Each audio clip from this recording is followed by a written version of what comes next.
सभी को पता है अर्न लीव का। तो 300 मैक्सिमम अक्यूमुलेट कर सकते हैं। लेकिन इसमें एक रूल ये है कि अगर किसी एम्प्लॉय की 6 महीने में नेक्स्ट 6 महीने में रिटायरमेंट है, डीडीओ को तो ये पता होगा कि इसकी अगले 6 महीने के अंदर अंदर रिटायरमेंट हो जानी है, तो उस वक्त अगर तो वो पुराने रूल में इसको मैक्सिमम 240 अवेल करता है, जैसे ही उसकी 225 लीव होंगी तो बाकी जो 15 जो लीव हैं वो उसके एडवांस में क्रेडिट कर दी जाती हैं, बट उसके लिए एक सेपरेट रजिस्टर बन सकता है। अगर वो अवेल करता है तो ठीक है, अगर वो उसने 15 की 15 अवेल कर दी, नहीं तो वो उसके खाते में ये सेपरेट रजिस्टर क्रिएट करना है। ये मैं बता देता हूँ आपको कैसे करना है। मान लो कि आप रिटायरमेंट की वर्ज में हैं, आपके रिटायरमेंट की वर्ज में हैं और आपके लीव अकाउंट में इस वक्त 223 के वो है करीब आपकी लीव्स हैं, लेकिन आप अगले 6 महीने और आपने सर्विस करनी है, तो इसका मतलब अगले 6 महीने में आपको 15 लीव्स हैं। अगर आपकी रिटायरमेंट 6 महीने बाद है तो आप 15 लीव मैक्सिमम अवेल कर सकते हैं। तो जैसे अगर आपके अकाउंट में अगर 223 लीव है तो ये 15 लीव जो है ये एडवांस में क्रेडिट हो जाएगी आपके लीव अकाउंट में, इन केस आप वो अवेल करते हो। ठीक है, इसके लिए एक सेपरेट अकाउंट बनाया जाएगा एडवांस 15 लीव्स का। अगर आप अवेल करते हो उसमें से मान लो 10 का अवेल कर लेते हो, ठीक है, तो वो 10 कट जाएंगी, जो 5 बची होंगी 223 में वो 5 ऐड हो जाएंगी, आपकी टोटल लीव जो होंगी उस वक्त 228 at the time of retirement. अगर रिटायरमेंट नहीं है फिर भी सेपरेट रजिस्टर जो है 300 के केस में 285 पे आपको एक सेपरेट रजिस्टर 15, जैसे ही आपने 285 लीव आपके खाते में जुड़ गई तो नेक्स्ट जो 15 जो लीव है आपकी नेक्स्ट आनी है, उसके लिए एक सेपरेट रजिस्टर बनाना पड़ेगा। चाहे आपकी लेंथ ऑफ सर्विस अभी 20 साल है या 15 साल है या 10 साल है, वो जो नेक्स्ट 15 है, क्योंकि 285 के बाद आपका ये जो लास्ट वो जो है आप कह सकते हैं इंस्टॉलमेंट ऑफ लीव जो 15 है, उसके लिए एक सेपरेट रजिस्टर बनाया जाता है ताकि वो लीव अवेल की जाए। ठीक है, लीव इसीलिए सेपरेट रजिस्टर बनाया जाता है कि वो लीव अवेल करे। ठीक है, और उसकी एक श्योरिटी होगी 285 उसके खाते में जुड़ गई, बाकी 15 है तो वो यूज करता है, और जैसे ही अगर लास्ट के रिटायरमेंट के 6 महीने हैं तो वो अपनी वो लीव जो है वो यूटिलाइज ना करे तो वो ऑटोमेटिकली 300 उसकी पूरी हो जाएगी, और वो जो चाहता है सैलरी लास्ट में मिल जाए उसको मिल जाएगी। अब इसमें दो ये डिपार्टमेंट जिसकी बात कर रहा हूँ तो ये नॉन वोकेशन डिपार्टमेंट के लिए ये रूल। अब वोकेशन डिपार्टमेंट्स भी होते हैं जिनमें छुट्टियां पड़ती हैं, गर्मियों की या सर्दियों की छुट्टी पड़ती हैं, वो शायद कॉलेज भी उसमें है, वोकेशन डिपार्टमेंट में आता है। तो वोकेशन डिपार्टमेंट के लिए लीव अर्न लीव ऐसा एप्लीकेबल नहीं है, उनको नहीं मिलती है। हाँ, इन केस अगर वो अपने एक पोर्शन ऑफ वोकेशन को फोरगो करता है किसी ऑर्डर के तहत, से फॉर एग्जांपल आप कॉलेज के प्रोफेसर्स की ड्यूटीज इलेक्शन में भी लगती है या किसी एग्जाम ड्यूटी में भी लगती है, अगर तो वो उस एग्जाम ड्यूटी का पैसा लेता है तो वो उसको अर्न लीव नहीं मिलेगी। अगर तो वो फोरगो करता है इसको पैसे को, तो वो अर्न लीव क्लेम कर सकता है, प्रोवाइडेड कि ऑर्डर होना चाहिए उसके पास। अगर गवर्नमेंट ने ऑर्डर किया है, उसको अपनी उस छुट्टी लेने से बैन कर दिया है, उस ऑर्डर के तहत बाइंड कर दिया, फोर्स कर दिया कि आप ये जो समर वेकेशंस हैं या विंटर वेकेशंस हैं ये आप अवेल नहीं करेंगे, तो एक ऑर्डर होना चाहिए। अगर आपके पास ऑर्डर है तो वो आप क्लेम कर सकते हैं अर्न लीव, प्रोवाइडेड कि आपने ऐसी ड्यूटी की हो और उसके लिए आपने सैलरी ली हो या पैसा लिया हो, तो उस सूरत में आपको वो अर्न लीव नहीं मिलेगी। इनकेस आपकी कई बार ये होता है कि कई लोग जब ट्रांसफ़र होती है एक जगह से दूसरी जगह में जाते हैं तो वो ट्रांसफ़र एक पीरियड होता है, अगर वो जॉइनिंग टाइम जिसको कहा जाता है जॉइनिंग टाइम होता है, अगर वो आप अवेल नहीं करते तो आपका वो जॉइनिंग टाइम अगर आपने अवेल नहीं किया तो वो आप अर्न लीव में कन्वर्ट करवा सकते हैं। ठीक है, अगर आप वो जॉइनिंग टाइम आपने अवेल नहीं किया वो आप अर्न लीव में कन्वर्ट करवा सकते हैं। पूरा दिन जाता है, पूरे जितने दिन वो सेव करेगा, जितने दिन वो सेव करेगा वो आपने अर्न लीव में वो कर सकते हैं, क्रेडिट करवा सकते हैं। कितने दिन होते हैं? जॉइनिंग टाइम आप जॉइनिंग टाइम के लिए वो अलग से रूल है, 6 दिन होते हैं प्रिपरेशन डेज। ठीक है, अब वो नेचुरल ज्वाइनिंग टाइम जो होता है ये स्टेशन टू स्टेशन मैटर करता है। जैसे आपके किसी की ले में पोस्टिंग हो जाती है, हाँ, ले में पोस्टिंग वहाँ पे मुझे लगता है 7 डेज होते हैं। नहीं सर, इसमें 6 डेज प्रिपरेशन डेज होते हैं। प्रिपरेशन डेज आपको 6 डेज मिलते ही मिलते हैं। अच्छा इसके बाद जो है, अगर आप बाई एयर जा रहे हो तो आपको 1 डे मिलेगा। अच्छा अगर आप बाई ट्रेन जा रहे हैं तो 130 किलोमीटर के बाद डे चेंज हो जाएगा आपका। अच्छा इस तरह बाई बस जाएंगे, बाई फुट जाएंगे, वो फिर सारा अच्छा, कैलकुलेशन होती है उस इसका हिसाब से। कहीं वो है कि डिटेल हाँ, ये सिविल सर्विसेज रूल में है। अभी सिविल recent- सर्विस सब कुछ- मैं अमजद साहब को इसीलिए साथ लाया था क्योंकि ये रिसेंटली इम्पा से ट्रेनिंग लेके आए हैं सिविल सर्विसेज रूल्स की।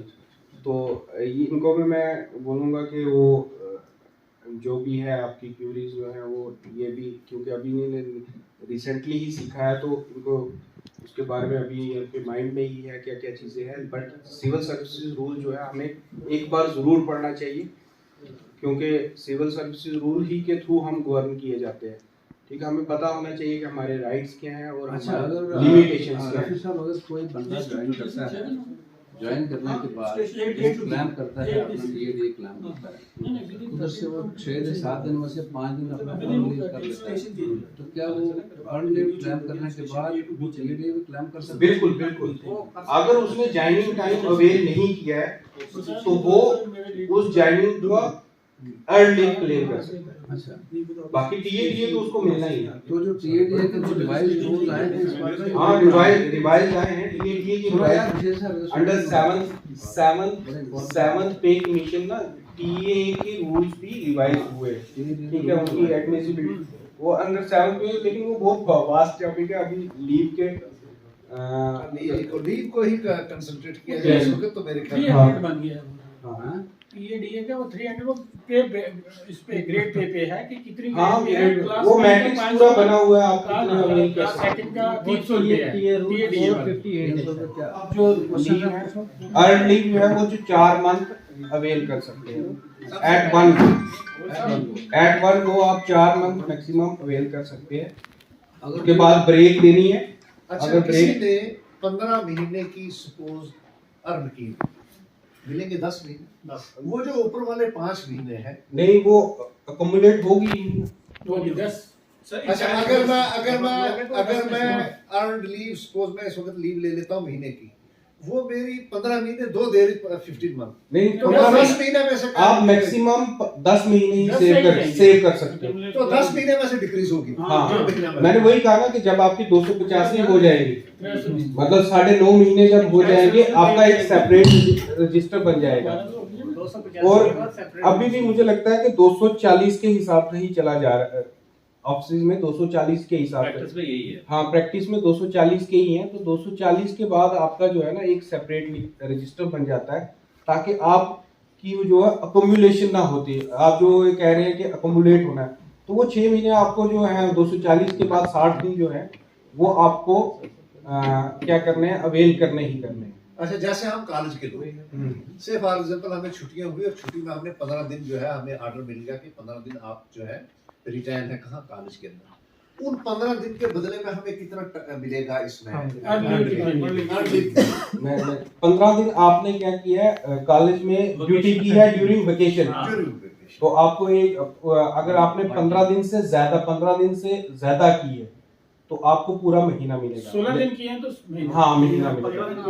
1 से 15 तक किया है, 1 से 15 तक है, आपको सिर्फ 15 दिन मिलेगा। रफी साहब, इस हवाले से लेटर निकला था, एक मिनट, इस हवाले से ना एक फाइनेंस डिपार्टमेंट का लेटर निकला था, वो कुछ और था। हाँ, 15 था कि अगर आपने 21 डेज से ज्यादा काम किया है तो आपको एक महीना 1 से 15 दिन है, मुझे लगता है आपको 50 हाफ मिलेंगे। 1 to 15 है तो आपको 15 दिन देने ही देने। 16 से 30 हो गए तो आपको 30 पूरे देने। लेकिन नहीं, वो जो हमारा जो लेटर निकला वाला जो उस जमाने में काफी सिटी ने काफी शोर उठाया था कि ये क्या कर रहे हैं आप, उन्होंने कहा था कि आप recently rule 27 of CSR recent हाँ, आप मुझे कॉपी देना। कहते हैं अगर 45 दिन करोगे तब 1 महीना मिलेगा। नहीं ऐसा नहीं। आपके आपने 16 दिन से ऊपर, क्योंकि इसमें एक्सप्लेनेशन भी है, मैं आपको ये बता देता हूँ, है ना? एक्सप्लेनेशन है इसमें। ये अब ये है कि जितना आप करें उससे 2.5 क्या था वो? उससे डिवाइड करना है वो आया था वो पता ही है सर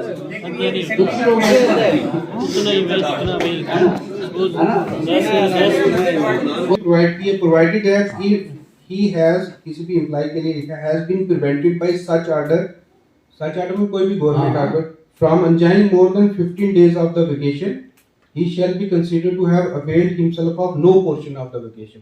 अगर 15 दिन से ज्यादा उसने उसको किसी ऑर्डर के तहत किसी वेकेशन में ड्यूटी पे लगाया गया है, तो उसको किया जाए कि उसने साल में वेकेशन ली ही नहीं।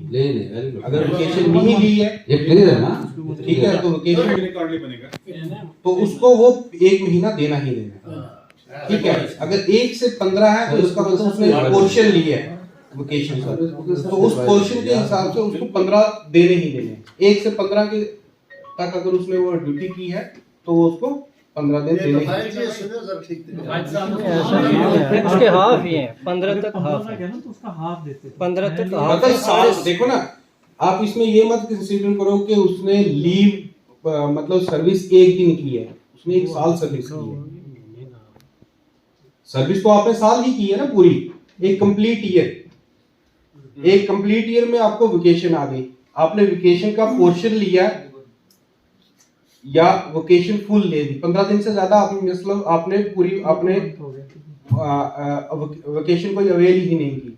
1 से 15 के महीने आपने वेकेशन का एक पोर्शन लिया, तो आपकी वो पूरी साल की जो सर्विसेज है काउंट हो गई। हाँ, वो पूरी साल की सर्विसेज में आपका अगर पोर्शन लिया है तो आपके उस साल के 15 दिन मिल जाएंगे। अगर आपने 15 से ऊपर लिया है, इसका मतलब आपने कोई वेकेशन ली ही नहीं, चाहे आपको 3 महीने की लीव है, 4 महीने की वेकेशन है, वो उस पर नहीं जा रहा हूँ मैं सिंपली ये कह रहा हूँ कि अगर आपने 15 दिन से ज्यादा के लिए किसी ऑफिशियल ड्यूटी में काम किया है तो इसका मतलब उस साल आपने वेकेशन नहीं ली। 15 से कम हो तो 15 से कम है, इसका मतलब आपने वेकेशन का एक पोर्शन लिया है, तो जो बाकी जो पोर्शन आपने ड्यूटी की है उसके लिए आपको 15 दिन मिल जाएंगे।